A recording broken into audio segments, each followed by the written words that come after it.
अस्सलाम वालेकुम, उम्मीद है कि आप सब खैरियत से होंगे। आप देख रहे हैं मेरा यूट्यूब चैनल हमज़ा सिद्दीकी। एक बात जो है पूरे जहान में ज़द-ए-आम हो गई और उसपे जो है तरह-तरह की बातें और जो है इस तरह से जो है एस्टेब्लिशमेंट और एक एक और मौज़ू लोगों को मिल गया सनसनी फैलाने का, जो कि आप सब जानते हैं कि मौलाना फज़लुर रहमान ने कहा कि एस्टेब्लिशमेंट का हाथ था पीडीएम बनाने में। तो इसी सारी चीज़ों पे जो है सोशल मीडिया, मीडिया, एंकर्स एक तहलका मच गया और टीआरपी और लाइक्स, व्यूज़ बढ़ाने के लिए एक जो है और आपको मंज़र मिल गया। तो अगर हम बात करें मौलाना फज़ल रहमान की और इमरान खान की, तो इनकी बहुत सारी तल्ख़ियाँ हैं, उस पे भी ज़िक्र करेंगे। उसूली तौर पे जो इन्होंने बात की है, उसकी भी बात करेंगे और जो ये एस्टेब्लिशमेंट की बात कर रहे हैं, उस पे भी बात करेंगे।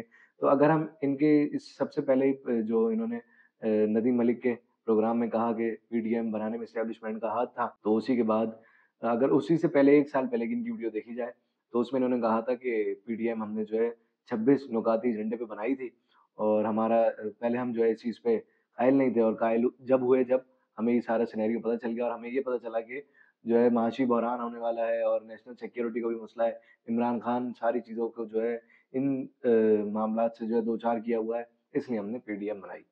औ और पीडीएम में जो अदम एतमाद हुआ, तो वो जो है कानूनी रास्ता है। अगर आप वोट दो और उसके बाद जो है उसको निकाल लो, ये एक कानूनी रास्ता है। इसमें जो लोग गद्दारी का मुकदमा जनरल बाजवा के खिलाफ या कोशिश कर रहे हैं, इस तरीके का बयानिया सोशल मीडिया पे बना रहे हैं, तो उनसे भी ये सवाल है कि अगर इस चीज़ में कोई मुलव्विस भी है, तो सबसे पहले तो मुलव्विस वो सारी पूरी सियासी क़यादत जिन्होंने उस टाइम पे अगर आपकी बात मान ली जाए कि जनरल बाजवा ने ये कहा, तो ये सारी चीज़ें उन पे भी लागू होंगी। जो शख्स ये बात कह रहा है, उस वो भी जो है इस ज़ुमरे में आएगा। अच्छा, अब अगर चलते हैं हम कि उन्होंने और क्या क्या कहा, तो जैसे उन्होंने गरीदा फ़ारूकी और दीगर एंकर्स को भी जो है बयान दिए हैं, इंटरव्यूज़ दिए हैं फज़ल रहमान ने। उन्होंने कहा कि पहले ये कहा कि मैंने मेरी जो गलती हुई है और मैं जनरल फैज़ हमीद का नाम नहीं ले रहा था, जनरल बाजवा का नाम ले रहा था। और फिर उसके बाद कुछ जो है मीडिया ने रिपोर्ट किया, कुछ ने नहीं कहा। उन्होंने कहा कि सिटिंग जो है डीजीआईएसआई की बात कर रहा हूँ, नदीम अंजुम की मैं बात कर रहा हूँ। तो उन्होंने डीजीआईएसआई सिटिंग डीजीआईएसआई का नाम ले लिया और कुछ मीडिया ने रिपोर्ट किया, सोशल मीडिया पे ये चीज़ चल रही थी। इससे पहले गरीदा फ़ारूकी की बात करें, उन्होंने इंटरव्यू लेते हुए कहा कि उनको कुछ जगहों से पता चला कि जनरल बाजवा ने कहा कि मैं इस मुहिम में कहीं भी मौजूद नहीं था।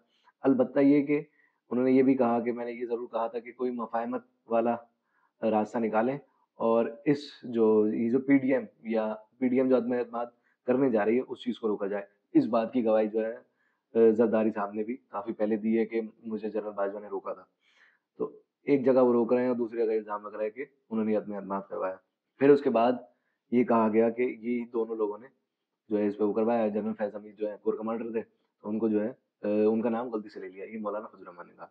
फिर उसके बाद गरीदा फ़ारूकी ने दोबारा कहा कि हमें जो है ये पता चला है कि जनरल बाजवा ने कहा है कि हल्फ़, अब वो कुरान पे या किसी भी चीज़ पे उस चीज़ की वज़ाहत नहीं हुई कि जो है हल्फ़ उठाएँ और फज़ल रहमान ये बात कर दें कि हल्फ़िया तौर पे कि मैं जो है इस चीज़ में इन्वॉल्व था।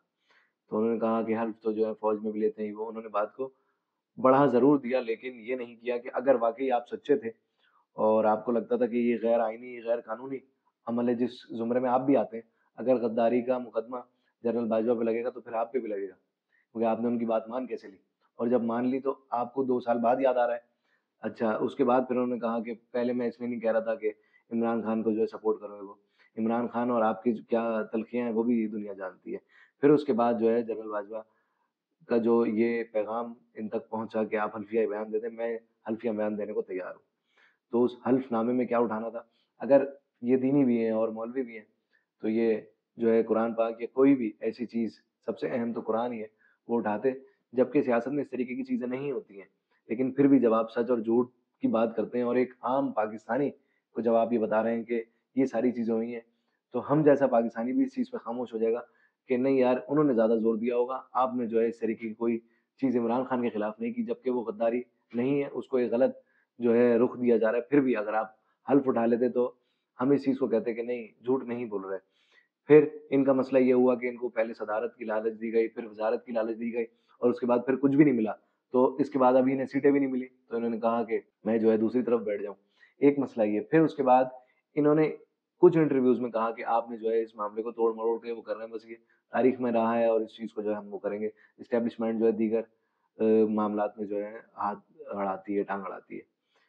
अब इसमें सवाल इनसे ये है कि जब ये धरना देने लॉन्ग मार्च करने जा रहे थे, तो उसमें इन्होंने कहा कि हमारी ख़्वाहिश है कि एस्टेब्लिशमेंट पीछे हट जाए और जब एतमाद हुआ तो उन्होंने कहा कि ये ना सैफर ने हटाया, ना इसने हटाया और ना ही ये जो दूसरे कुव्वतें उन्होंने हटाया है, अमेरिका या दीगर ममालिक, ये फज़ल रहमान ने हटाया है, जो कि एक मशहूर भी एक उनके बयान भी चल रहा है।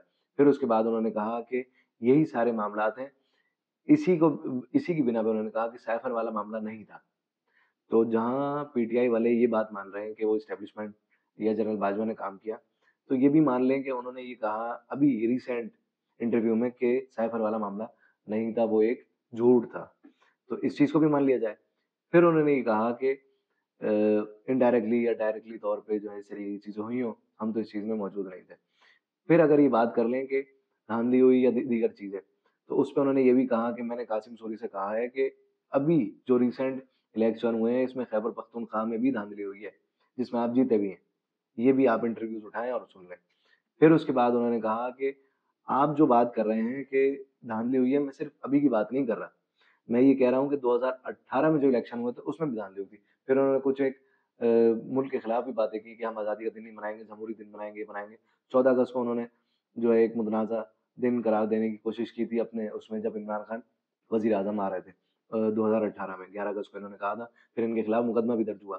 तो ये एक सियासी तौर पे जो चीज़ें हैं, ये हुई और दूसरा ये कि इसी रिजीम चेंज की जो बात कर रहे हैं ये लोग और कह रहे हैं कि गद्दारी का मुकदमे फिर उसके बाद उन्होंने कहा कि पहले वाले नहीं थे, दूसरे वाले नदीम अंजुम जो डीजीआईएसआई सिटिंग है, वो ही थे। इसके बाद मैं आपको ये सारे डिस्क्रिप्शन में लिंक दूँगा, रेफ़रेंस के तौर पे ये आप देखिएगा कि हामिद मीर की अभी रिसेंटली एक वीडियो आई है, उसमें उन्होंने कहा कि इमरान खान के दौर हुकूमत में जब ये सारी चीज़ हो रही थी, तो उन्होंने डीजीआईएसआई से बार-बार कहा कि मुझे नंबर पूरे करके दें। मुझे जो है ये सारी चीज़ें पूरी करके दें, क्योंकि मैंने जो है अदम एतमाद ये लोग कर रहे हैं, उसपे जो है मैंने कॉन्फिडेंट का वोट लेना है। तो ये सारी चीज़ें भी आपने डीजीआईएसआई से कही थी। तो अगर आपको लगता है कि ये चीज़ गैर आईनी है, गैर कानूनी है, तो सबसे पहले तो ये मुकदमा आपके ऊपर होगा कि ये तो चलो दूसरी पार्टी अपोज़िशन में बैठी हुई थी। आप वज़ीर-ए-आज़म हो के आप जो है डीजीआईएसआई को ये हुक्म दे रहे हैं कि अब मेरी जो है सीटें पूरी की जाएँ, सही है। फिर उसके बाद उन्होंने ये बात की कि हम सियासत में नहीं पड़ेंगे और इसी से ही वाज़ेह हो गया कि जो शख़्स वज़ीर-ए-आज़म की बात ना मान के जो जो रिपोर्ट कर रहा है डीजीआईएसआई, एक वज़ीर-ए-आज़म को सारे मामलात, वो नंबर नहीं बढ़ाने की कोशिश कर रहा है और कह रहा है कि हम सियासत में नहीं हैं। तो वो एक आम आदमी जो कि अपोज़िशन में बैठा है, वो उसको कैसे कहेगा कि आप जो है इनको हुकूमत से उतार दें। तो ये इस चीज़ को भी हमें समझना चाहिए कि हम जो एक चीज़ को पकड़ के बैठ गए कि फज़ल रहमान ने कहा कि बाजवा का हाथ था, बाजवा का हाथ था, बाजवा ने गद्दारी की, ये किया, ऐसा किया, वो किया। तो उन सबको ये भी सोच लेना चाहिए कि ये वही मौलाना फज़ल रहमान है जो कि अपनी बात पे अटल हैं कि जिन्होंने कहा कि अभी खैबर पख्तूनख्वा में जो है धांधली हुई है, क्या आप इस चीज़ को मानते हैं? 2018 में जो इलेक्शन हुए उन्होंने कहा कि इसमें भी इन्होंने जो है धांधली की है और कहा कि ये एस्टेब्लिशमेंट ने गलती की है और जनरल बाजवा ने गलती की थी जो कि उन्हें बाद में इस चीज़ का इदराक हो गया। तो अगर आप ये समझते हैं तो क्या आप ये समझते हैं कि 2018 के इलेक्शन में जो इमरान खान वज़ीर-ए-आज़म बने वो धांधली से बने? फिर क्या आप ये चीज़ मानते हैं कि अभी भी खैबर पख्तूनख्वा में धांधली हुई है?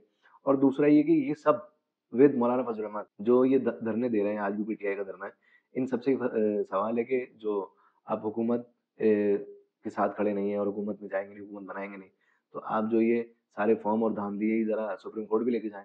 जबकि सुप्रीम कोर्ट ने खुद भी एक नोटिस लिया, तो आप भी जाएँ उनके साथ और बताएँ कि ये जो फॉर्म 45 जिसमें तारीख और स्टैम्प और अंगूठे गलत लगे हुए हैं, तो क्या इस पे धांधली हुई है?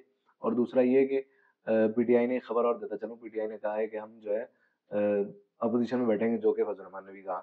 फज़ल रहमान ने क्यों कहा? क्योंकि उनके पास सीटें नहीं हैं और पीटीआई ने क्यों कहा? अगर पीटीआई के पास सीटें हैं, तो वो अपोज़िशन में क्यों बैठ रहे हैं? पीटीआई को ये बात पता है कि जो 101 उम्मीदवार हैं, आज़ाद, ये सारे हमारे नहीं हैं। ये जो है कुछ ऐसे हैं जो पीटीआई से मुंसलिक नहीं हैं। तो इन लोगों को ये बात समझनी चाहिए कि वो अब मजबूरन कह ही दिया कि हम अपोज़िशन में बैठेंगे। तो पोज़ीशन में कौन होगा ये तो अभी बाद में देखेंगे, लेकिन इन लोगों को इदराक हो गया कि ये सारी चीज़ें अब इसके पीछे कोई डील भी हो सकती है हुकूमती फज़ल रहमान की कोई डील हो सकती है या ये भी डील हो सकती है कि 3-4 साल आप आए थे, 3-4 साल ये आएँगे, अगले 3-4 साल ये आएँगे। ये भी हो सकता है कि लोग, सहाफ़ी और दीगर जो है इस तरीके की बातें चल रही हैं। तो इस चीज़ को हमने देखना चाहिए। हम एक बात को पकड़ के जो है पीछे लग गए कि फज़ल रहमान ने कहा कि पीडीएम जो बनाई है सारी चीज़ें हुई, उसमें सब में जो है जनरल बाजवा मौजूद थे। फिर उन्होंने एक बात और की कि मैंने लॉन्ग मार्च किया, क्या इसके पीछे बाजवा था या इसके पीछे दीगर लोग थे या इसके पीछे इमरान था? तो ये सारी चीज़ें भी मौजूद हैं और दूसरा ये कि मैं वो बात करना नहीं चाहता कि इमरान खान ने कहा था कि ये मुसलमान भी नहीं है और इनको देख के कोई मुसलमान भी नहीं होगा, जो कि अभी रिसेंटली इस तरीके की वीडियोज़ और क्लिप्स चल रहे हैं और फजल रहमान ने कहा था कि ये यहूदी एजेंट है, यहूदियों से फंडिंग लेते हैं। तो इन लोगों से ही सवाल है, क्या ये सारी चीज़ें खत्म हो गई? और ये आपका कौन-सा नज़रियाती एजेंडा था, जिस पे आप अपनी मफ़ाद परस्ती की हुकूमत, सियासत चमका के, ऑपोज़िशन में बैठ के लोगों को क्या मैसेज देना चाह रहे हैं? तो उम्मीद करता हूँ कि जो लोग इस तरीके का बयानिया बना रहे हैं, वो ज़रा ये भी देखें और अपने ऊपर गौर करें कि आप पाकिस्तान में अवाम को क्या मैसेज दे रहे हैं।